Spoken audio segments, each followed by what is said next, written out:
Oui, je m'appelle Julienne Lusenge. Je suis la présidente du conseil d'administration de Sofepadi, Solidarité féminine pour la paix et le développement intégral.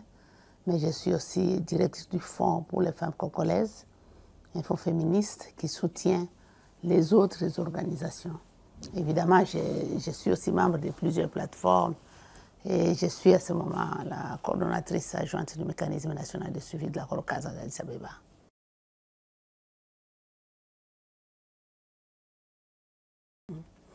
Bon, en fait, tout part de mon éducation, de mon père qui m'a formée. Et puis, le travail que j'ai commencé, le travail des journalistes. On allait dans les villages voir comment les gens vivaient. Et là, j'ai constaté que les femmes avaient des problèmes. Elles voulaient parler, mais elles n'avaient pas l'opportunité de parler. Parce que les coutumes ne permettent pas aux femmes de s'exprimer dans certains villages. Et moi, mon père m'a appris d'échanger. J'ai discuté avec lui sur tous les plans, sur tous les sujets. On débattait avec lui. Et il débattait aussi avec mes sœurs, mes frères. Donc, chez nous, il n'y avait pas de tabou pour dire tu ne peux pas parler à ton père comme ça, tu ne peux pas. Non, on discutait, on se respectait et il nous faisait respecter par nos frères et tout. Donc, tous les enfants étaient traités de la même façon. Et chaque fois, il me disait, on se confirme par son travail, il faut bien former ta tête. Et donc là, je suis partie de là. Ma mère avait un leadership. Elle était présidente de femmes protestantes dans le district de Beni et même à Ouacha. Et donc, tout ça m'a formée pour faire ce que je fais aujourd'hui.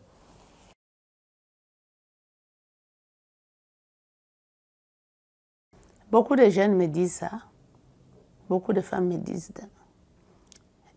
Et quand quelqu'un te dit, tu es un modèle pour moi, ça signifie que la personne a vu des valeurs en toi, qu'elle voudrait bien suivre.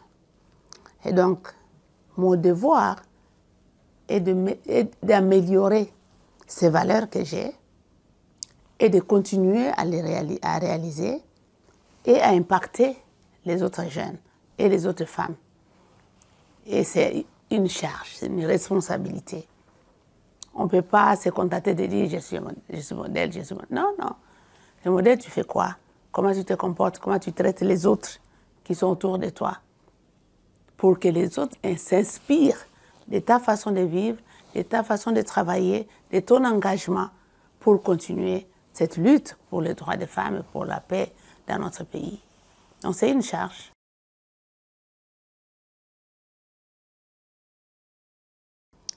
Bon, avoir le prix, c'est une fierté, hein? C'est une responsabilité en plus. C'est pour te dire, tu dois encore faire mieux que ça. Et chaque fois que j'ai un prix, je me dis, on me demande de faire mieux, on me demande de faire plus. Et je me force, chaque jour de ma vie, de m'engager avec détermination sur les sujets qui font avancer les droits humains, et particulièrement les droits des femmes et des jeunes et des enfants, mais aussi sur la question de paix. Donc, tout ce qui peut concourir à l'amélioration, au changement, dans l'avancement de droits, je les prends comme mes devoirs. Et je dois le faire. Je le fais avec détermination. Je le fais avec... on ne me pousse pas de le faire. Ou je ne le fais pas parce que je voudrais avoir un prix, ou je voudrais avoir ceci. Non. J'ai commencé à travailler comme journaliste. J'allais dans les villages. Je dormais dans les villages avec les populations. Je mangeais avec... C'était des conditions difficiles. Ce n'était pas comme les journalistes ici, là. Vous êtes là, vous allez à l'antenne, c'est fini et tout ça. Non, ce n'était pas comme ça. Vous allez même pour 2 semaines ou 3 semaines, vous sillonnez d'un village à l'autre et vous dormez sur les feuilles, vous mangez avec les populations. Donc, vous ramenez les informations des villages, des questions de santé, des questions de justice, des questions de droit, des questions de développement, des questions de la nutrition et tout. vous ramenez ces questions, vous écrivez des émissions avec les réponses des experts, des médecins, des magistrats et des autres. Vous diffusez ces émissions en langue locale et les gens ils suivent, ils débattent et ils prennent des actions pour réaliser ces actions dans leur village. Après, ils vous invitent pour venir voir ce qu'ils ont fait. S'ils ont construit des centres de santé, vous venez voir et ils vous racontent comment ils se sont organisés pour construire ça. Et après, vous diffusez cela. Et les autres aussi apprennent, ah, donc tel village, ils ont fait ça, nous aussi on peut faire chez nous. Donc pour nous, c'était ça. Et ça a amené beaucoup de développement. Évidemment, après, le gouvernement congolais avec Mobutu, ils ont coupé la coopération belge qui soutenait le programme. On est resté là plusieurs mois sans être payé et tout. Et finalement, les Ougandais, quand ils ont quitté l'Ituri, ils ont pris tous les matériels, ils sont partis avec. Mais la radio continue à travailler jusqu'à aujourd'hui. Évidemment, comme il n'y avait plus de salaire et tout, après, on a jugé bon de créer l'organisation pour continuer avec notre vision. C'est comme ça qu'on a créé Sofepadi en 2000. Quand on a créé Sofepadi, on a continué, on a demandé une plage à la radio pour que nous puissions passer nos émissions comme association. On a continué à le faire. Après, on a été menacés nous-mêmes par les seigneurs de guerre parce qu'ils étaient contre ce que nous on diffusait. On disait non à la guerre, il ne faut pas donner les enfants aux milices, gardez vos enfants à la maison, aidez les déplacés et tout. Les autres, ils ont trouvé ça, c'était combattre la guerre. Ils disaient c'est pour arrêter la guerre. Et ils nous ont menacés, on a été persécutés, on a été plusieurs fois, j'ai fui avec ma famille, je suis rentrée à Beni. À Beni, ils sont venus encore, la MONUSCO a délocalisé la famille ici à Kinshasa. C'est comme ça que je suis là.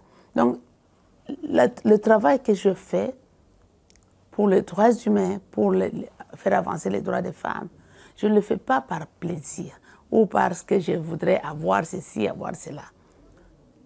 Parce que si c'était ça, je n'allais pas persister dans ce travail.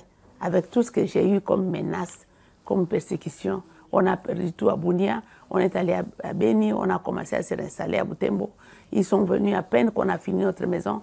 On a dû quitter pour venir ici à Kinshasa, chercher à se réinstaller dans des conditions difficiles. Beaucoup de gens m'ont dit, beaucoup de partenaires voulaient que je puisse aller en Europe. Non, Julienne, il faut quitter, il faut aller. Moi, j'ai dit jamais. Je ne quitterai pas mon pays. Je vais rester dans mon pays, je vais continuer à travailler pour ce pays. Et je suis restée travailler pour ce pays jusqu'à ce jour. C'est par après, j'ai sillonné le monde pour faire des plaidoyers, pour parler de la situation ici. Je suis allée voir le pape, je suis allée voir aux Nations Unies, je suis partout. Je suis allée faire des conférences et je continue à le faire. Même quand ma santé ne marche pas, quand on m'invite pour aller parler de la situation des femmes, j'y vais. Je n'hésite pas. Parce que pour moi, il faut qu'on change la situation. On ne peut pas laisser nos petits-enfants venir encore trouver une situation où la femme est toujours insécurisée. La femme ne peut pas sortir, la fille est toujours insécurisée. Non, ça doit changer. Et ce changement-là, c'est chaque Congolais qui doit apporter ça.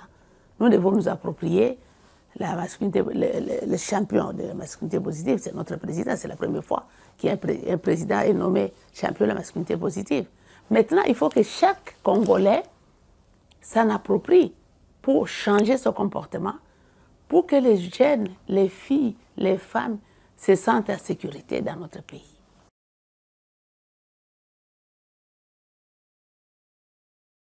Bon, Sofepadi, c'est une des organisations que nous avons créées avec les autres femmes. C'est pour promouvoir les droits humains et lutter contre l'impunité des crimes du genre.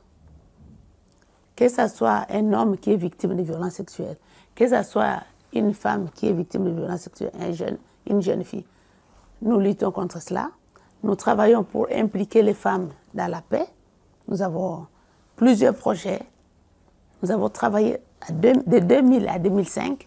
On n'avait aucun financement. Même on était déplacés, on cotisait pour faire le travail nous-mêmes. C'est après qu'il y a certains partenaires sont venus voir ce que nous faisons et ils ont commencé à financer le travail. Donc, Nous avons un hôpital à Bunia qui offre les services holistiques aux victimes des violences sexuelles.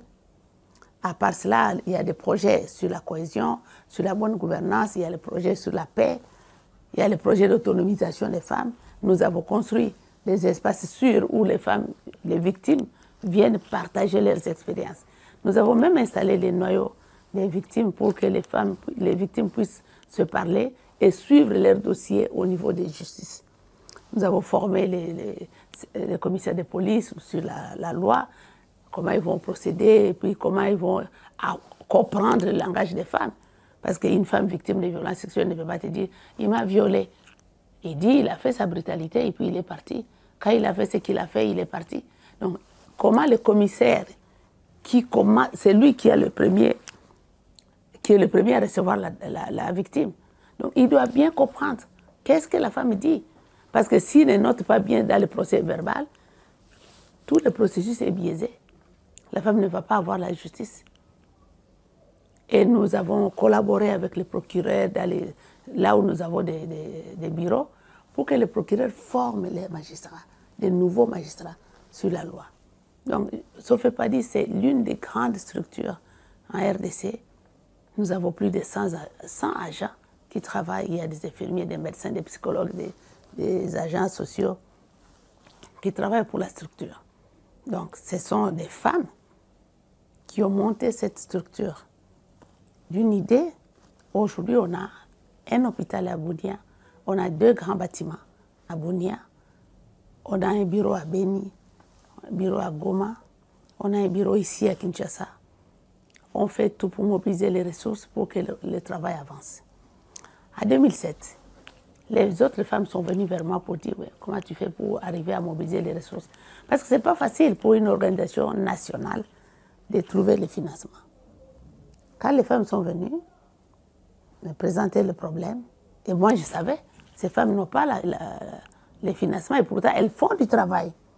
Mais le langage qui était diffusé par certaines ONG internationales, c'était toujours non, elles ne savent pas écrire les rapports, elles ne savent pas. Et pourtant, ce sont ces femmes-là qui travaillaient, qui leur remettaient les rapports, et puis après, certaines ONG internationales prenaient ces rapports pour diffuser aux partenaires.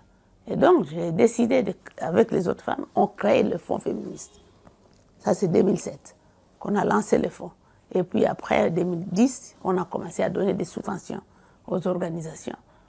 Nous donnons des subventions, nous accompagnons techniquement ces organisations pour qu'elles puissent bien gérer l'argent qu'on leur donne, mais aussi faire le rapport narratif de leur projet et mettre en œuvre. Et puis après, on les accompagne quand elles grandissent, quand elles sont déjà assez pour gérer, pour écrire des projets, pour écrire des rapports à envoyer aux partenaires, on les connecte avec d'autres partenaires pour qu'elles puissent avoir plus d'argent. Aujourd'hui, il y a des organisations qu'on avait trouvées qui n'avaient même pas, encore reçu même pas un $500. Ces mêmes organisations aujourd'hui sont en train de mobiliser plus de $200 000. Et parfois, on va dans un même appel à projet avec ces organisations, on va compétir. Si elles gagnent le projet. Si c'est nous, on gagne le projet. Donc pour nous, c'est accompagner, faire grandir. Et nous construisons le mouvement des femmes à travers le Fonds pour les femmes congolaises. On a lancé l'initiative de la synergie des femmes pour la paix, où il y a plusieurs organisations, paix et sécurité. On est en train de suivre de près les processus de paix. Donc on essaye de faire de notre mieux pour que nous puissions apporter ce que nous pouvons apporter. Et il y a des jeunes qui sont là aussi, qui sont en train d'accompagner ce travail, qui prennent la relève pour avancer.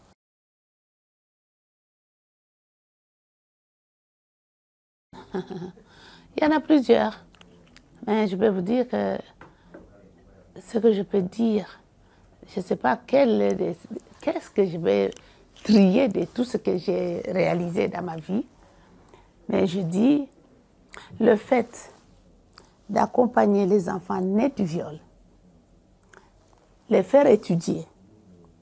Et aujourd'hui, il y en a qui sont licenciés. Il y en a qui travaillent même dans la structure. Il y en a d'autres qui ont trouvé du travail ailleurs. Donc pour nous, c'est un grand succès. Parce que ces enfants n'avaient pas d'espoir. il y a des enfants qui n'étaient pas acceptés par leur mère, mais on les a accompagnés, on a accompagné et la maman, et la famille, et l'enfant. Les enfants ont grandi, elles ont aujourd'hui des licences, elles ont des diplômes. Il y en a qui sont devenus comme notre famille. Quand elle s'est mariée, elle nous invite dans les mariages pour dire voilà, je vais me marier, il faut qu'il y ait une personne de sauvegarde. Parfois, ils demandent moi-même, mais quand je n'ai pas la possibilité d'y arriver, les autres collègues y vont. Et le fait d'imprégner notre travail dans les villages, aujourd'hui, avec les périodes de paix que nous avons installées, les femmes ont pris le leadership pour la paix et les chefs coutumiers et même les autorités locales utilisent ces femmes pour résoudre les conflits dans les communautés. Et elles le font vraiment bien. Et donc aujourd'hui, je n'ai pas besoin d'être à tel village pour que les femmes mènent leurs actions. Elles mènent leurs actions elles-mêmes. Elles en parlent. Et à travers le monde, les gens ils savent que Julien Lusenge, c'est ça. Et donc, c'est pas que je vais me faire la tête pour ça, mais je sais que petit à petit, j'ai apporté ma pierre dans la construction des mouvements des femmes, dans la construction de la paix, dans la promotion des droits. Et j'essaie de faire de mon mieux pour chaque jour améliorer. Parfois, la santé ne me permet pas, mais malgré ça, je me lève. Quand il faut se lever, je me lève et j'y vais. Je fais le travail et puis je rentre dans mon lit de malade. Donc, pour moi, c'est capital. Les droits humains, la justice, la paix, c'est plus qu'une priorité.